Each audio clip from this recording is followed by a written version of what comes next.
Hello everyone, welcome to Socio Decoded by Anjali. Do subscribe to the channel. Let's start. आज हम शुरुआत करेंगे एक ऐसे थिंकर से जिसे सोशल एंथ्रोपोलॉजी का एक पिलर माना जाता है। एक सिंपल सवाल कि सोसाइटी को समझने के लिए हमें इंडिविजुअल को स्टडी करना चाहिए या सोसाइटी के स्ट्रक्चर को। आज के थिंकर कहते हैं कि इंडिविजुअल इम्पॉर्टेंट है, लेकिन सोसाइटी को समझने के लिए उसकी सोशल स्ट्रक्चर को समझना और भी ज्यादा इम्पॉर्टेंट है। और इसी वजह से A.R. रेडक्लिफ ब्राउन को कहा जाता है the architect of social structural functionalism.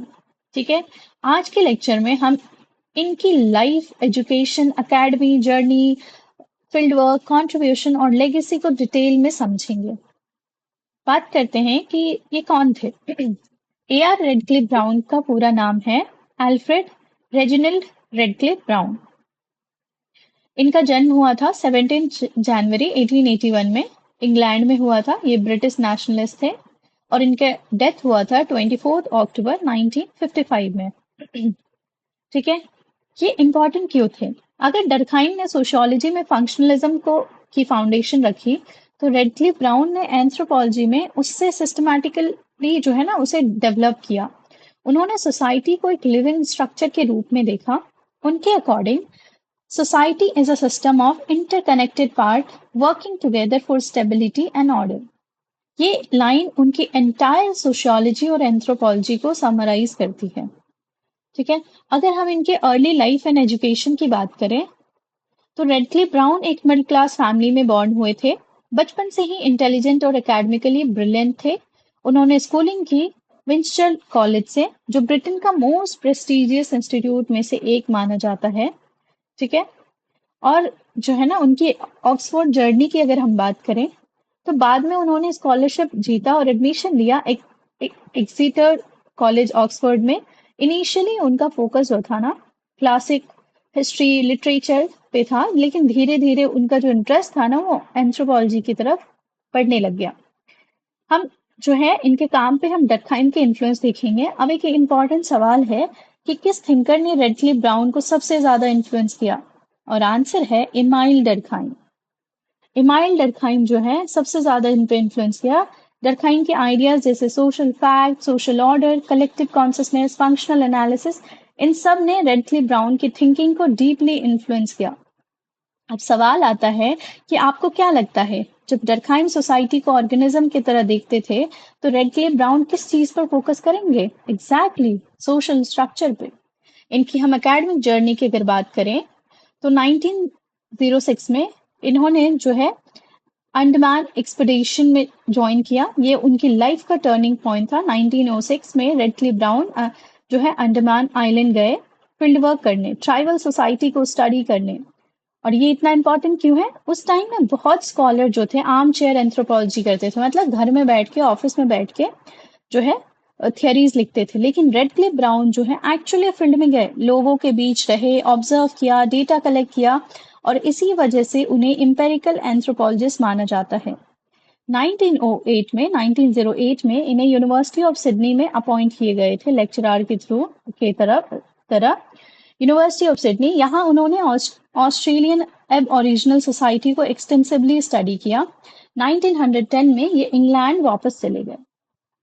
England लौटने के बाद ना उन्होंने यूनिवर्सिटी ऑफ लंदन में काम किया और धीरे धीरे एंथ्रोपोलॉजी के लीडिंग स्कॉलर में शामिल हो गए। 1921 में ये प्रोफेसर बनते हैं ऑफ सोशल एंथ्रोपोलॉजी के, और ये एंथ्रोपोलॉजी की इंस्टीट्यूशनल डेवलपमेंट में एक मेजर अचीवमेंट भी थी। अगर हम इनके फील्ड वर्क एंड रिसर्च की बात करें, तो फील्ड वर्क ना रेडक्लिफ ब्राउन ना स्ट्रांगली बिलीव करते थे कि गुड एंथ्रोपोलॉजी बिगिन होती है ऑब्जर्वेशन से।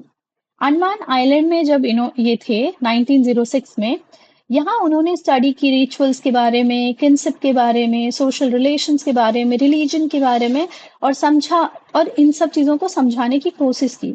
हाउ सोशल जो है ऑर्डर इज मेंटेन। ऑस्ट्रेलिया जब वो वापस गए, तो वहां पे ट्राइब्स की स्टडी में उन्होंने सोशल स्ट्रक्चर को डीपली अंडरस्टैंड करने की कोशिश की और हेल्प भी किया।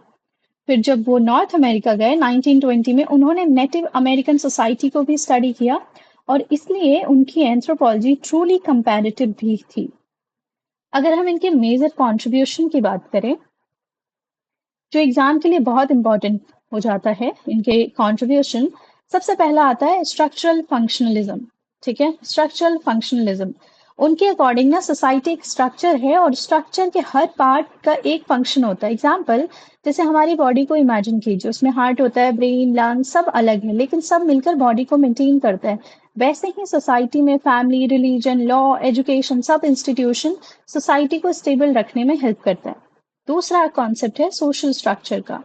रेडक्लिफ ब्राउन ने ये उसका फेवरेट कॉन्सेप्ट था। उन्होंने सोशल स्ट्रक्चर को डिफाइन किया, a network of actually existing social relations. Simple शब्दों में बात करें तो सोसाइटी इंडिविजुअल का कलेक्शन नहीं है, सोसाइटी रिलेशनशिप का नेटवर्क है। एग्जाम्पल जैसे टीचर स्टूडेंट का, पेरेंट चिल्ड्रन का, एम्प्लॉयर एम्प्लॉय का, हस्बैंड वाइफ का, इन सब रिलेशनशिप को ना मिलाकर सोशल स्ट्रक्चर बनती है। तीसरा, अगर हम एक एग्जाम्पल से समझे कि अगर स्कूल बिल्डिंग डिस्ट्रॉय हो जाए तो स्कूल खत्म हो जाएगा? नहीं, क्योंकि स्कूल से बिल्डिंग से नहीं, स्कूल एक नेटवर्क है। Teacher, student, rules, relationship in सब का नेटवर्क है और ये मिल के स्कूल चलाते हैं। And the third one is comparative method. Radcliffe Brown ना कंपैरेटिव स्टडी के स्ट्रॉन्ग सपोर्टर थे। उनके अकॉर्डिंग डिफरेंट सोसाइटी को कंपेयर करके यूनिवर्सल सोशल प्रिंसिपल डिस्कवर किए जा सकते हैं। एग्जाम्पल, इंडिया की फैमिली, जापान की फैमिली, अफ्रीका की फैमिली, मतलब सब अलग हो सकते हैं लेकिन जब हम सबके फंक्शन को देखेंगे ना तो कुछ सिमिलैरिटी मिलेगी जिससे हम हेल्प मिलेगा फर्दर स्टडी के लिए। फोर्थ है कि ये फोकस ऑन सोशल इंस्टीट्यूशन। उन्होंने ना इंस्टीट्यूशन को सोशल ऑर्डर का फाउंडेशन माना। Example, family, religion, law, concept. सवाल है कि ये इंस्टीट्यूशन क्यों एग्जिस्ट करते हैं और जवाब कि क्योंकि ये सोशल स्टेबिलिटी मेंटेन करता है। इनके कुछ इंपॉर्टेंट वर्क की अगर हम बात करें, एग्जाम के लिए याद रखना बहुत जरूरी है ये सारे इसके कंट्रीब्यूशन को। सबसे पहला था इनका वर्क अंडमान आइलैंडर, जो 1922 में पब्लिश किया गया था। ठीक है, बेस्ड था अंडमान जो है इनके फील्ड वर्क के ऊपर, जो अंडमान में रह के इन्होंने रिसर्च किया था उसके ऊपर बेस्ड था ये चीज। फिर आता है दूसरा, social organisation in of Australian tribe, 1932 में पब्लिश हुई थी। ऑस्ट्रेलियन ट्राइब सोसाइटी को डिटेल में इन्होंने एनालिसिस किया था। थर्ड है structure and functional in primitive society, 1935 में पब्लिश हुआ था और सबसे फेमस थियोरेटिकल वर्क था इनका। फोर्थ, इनका काम एक है किन्सेप्ट एंड सोशल ऑर्गेनाइजेशन, 1940 में पब्लिश हुआ था और किन्सेप्ट स्टडीज को मेजर कंट्रीब्यूशन इन्होंने दिया था। फिफ्थ है a nature natural science of society, 1949 में पब्लिश हुई थी। सोसाइटी को साइंटिफिक वे में स्टडी करने का अटेम्प्ट था। इनकी टीचिंग एंड इंस्टीट्यूशन बिल्डिंग की बात करें तो रेडक्लिफ ब्राउन सिर्फ रिसर्चर नहीं थे, एक्सेलेंट टीचर भी थे। उन्होंने एंथ्रोपोलॉजी को यूनिवर्सिटी डिसिप्लिन के रूप में स्ट्रेंथन किया कि कई फ्यूचर एंथ्रोपोलॉजिस्ट उनसे इंस्पायर भी हुए थे बाद में।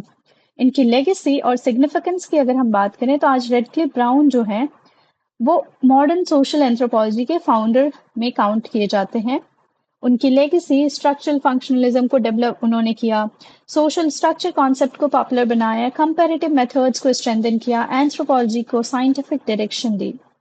इनके बहुत सारे इनको इन्फ्लुएंस भी हुआ लेटर थिंकर, उनके आइडियाज ने इन्फ्लुएंस किया टालकेट पासन को, मेयर फोर्टेस को, इवांस प्रिचर्ड को और मॉडर्न फंक्शनलिस्ट को भी बहुत ज्यादा इंस्पायर किया। अगर हम क्विकली बात करें कि एग्जाम में डायरेक्टली पूछे जा सकते हैं, जैसे कि opposed speculative theory, believed in empirical research, focused on social structure, society is more than sum of individual and interested in order and stability, ये सब उनका कॉन्सेप्ट था। ठीक है, थोड़ा सा हम ना इसके क्रिटिसिज्म थोड़ा ब्रीफ में देखते हैं कि हर थिंकर की तरह इनके भी क्रिटिसिज्म हुए थे। क्रिटिक कहते थे ना कि कॉन्फ्लिक्ट को इन्होंने इग्नोर कर दिया, सोशल चेंज पर कम फोकस किया, स्टेबिलिटी पे ज्यादा एम्फेसिस किया, लेकिन फिर भी इनकी कंट्रीब्यूशन एंथ्रोपोलॉजी में फाउंडेशन मानी जाती है। अब आते हैं इसको कंक्लूड करते हैं। तो आज क्लास हमने देखा कि रेडक्लिफ ब्राउन कौन थे, उनकी एजुकेशन जर्नी देखी हमने, field work American island, Australia, India के अंडमान आइलैंड, इन सब की देखा, स्ट्रक्चरल फंक्शनलिज्म देखा, सोशल स्ट्रक्चर क्या होता है उसको समझा, comparative methods, major work and legacy को समझा।